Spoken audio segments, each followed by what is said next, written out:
socios del Club de Encuentro. En este ciclo de microconferencias hoy quería compartir con vosotros algunas reflexiones en un tema de tanta actualidad como es la peatonalización de la plaza de Ayuntamiento de nuestra ciudad. En la actualidad no debería existir controversia sobre la conveniencia o no en peatonalizar o semipeatonalizar la plaza del Ayuntamiento. Personalmente soy favorable a la peatonalización. Entiendo también que el mismo trato debería dispensarse a otras zonas más o menos periféricas de la ciudad, que en muchos casos está inacabada y en otros muchos hecha jirones. Está claro que en estas reformas funcionales deben ponderarse muchas variables, como los criterios de oportunidad, conveniencia o necesidad, para, en todo caso, priorizar las urgencias. La actual configuración de la plaza del Ayuntamiento tiene su origen en las medidas higienistas que la ciudad acometió tras las epidemias de cólera de finales del XIX, también en el clamor popular de la sociedad de aquel tiempo. Valencia contaba al comienzo de 1900 con apenas 200.000 habitantes, transitando durante el siglo XX hacia esa moderna y cosmopolita urbe en la que se llegaron a alcanzar los 800.000 habitantes. Todo ello sin contar la población de su conurbación, al no poder entender Valencia sin su área metropolitana y al área metropolitana sin la capital. Todas estas situaciones justificaron la necesidad, hace ahora un siglo, de dotar a Valencia de una plaza mayor digna, moderna y funcional. Con estos parámetros de necesidad, proyección futura y ambición, surgió el proyecto que Blasco Ibáñez venía reclamando desde finales del siglo XIX y el entonces alcalde Marqués de Sotelo impulsó,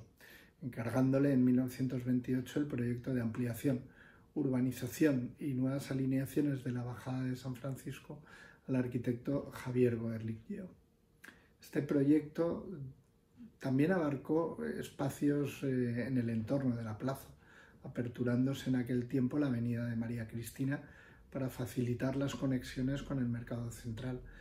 Periodista Zati, Barcelonina, y también ampliaciones y nuevas alineaciones en las calles de Cotanda, en Job Sangre, Rivera, Ruzafa y San Vicente. Con anterioridad se ejecutó también la reforma del llamado barrio de Pescadores, con la reparcelación, apertura de calles y urbanización de las actuales calles Lauria, Pascual y Genís, Barcas, Correos y Pérez Pujol. Esta nueva plaza, surgida a partir de 1928, se completó con la edificación de un importante elenco de edificios públicos, el edificio del Ayuntamiento, Correos, el Ateneo, Telefónica, que junto con otros edificios privados configuran desde entonces la fisonomía del centro urbano de la ciudad, dotándole de personalidad propia, originalidad, individualidad y calidad, proyectada en aquel tiempo por aquellos arquitectos valencianos, Demetrio Ribes, Mora, Goerlich, Borso, Albert, Francisco Almenar, Rieta, Ignacio de Cárdenas, Carlos Carbonell, Vicente Rodríguez, Eduardo Burgos, entre otros. Aquella renovación total supuso el tránsito de la ciudad al nuevo siglo, conjugando pacíficamente lenguajes arquitectónicos tan dispares como el modernismo y el racionalismo frente al historicista, ecléctico o neobarroco.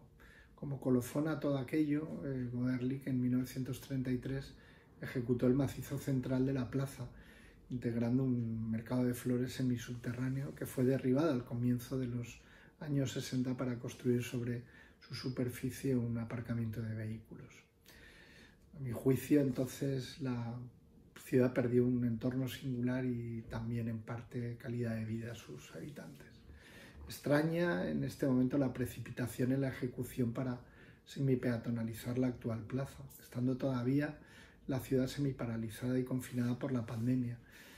Me preocupa el diseño y calidad de algunos de sus componentes, tuberías de cemento para conducción de agua o alcantarillado y anillos de pozo,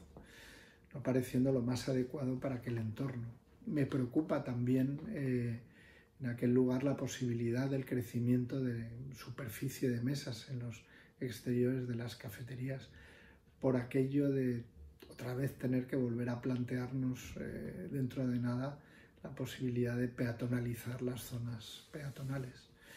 También me preocupa la desaparición de los comercios históricos, que año tras año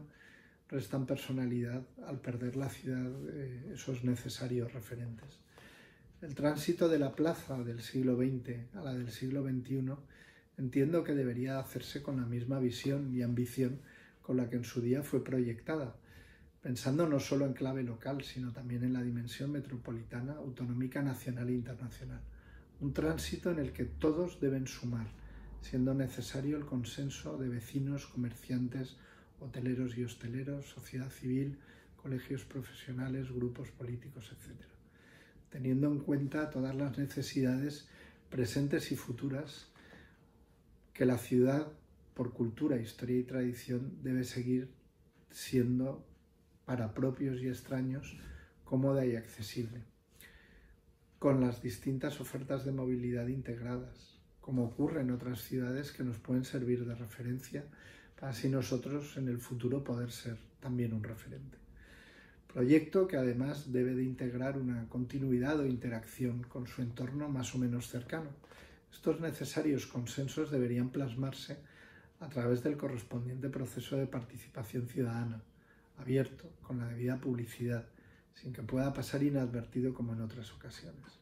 plasmando el mínimo común denominador que defina los ejes y parámetros que sienten las bases del posterior concurso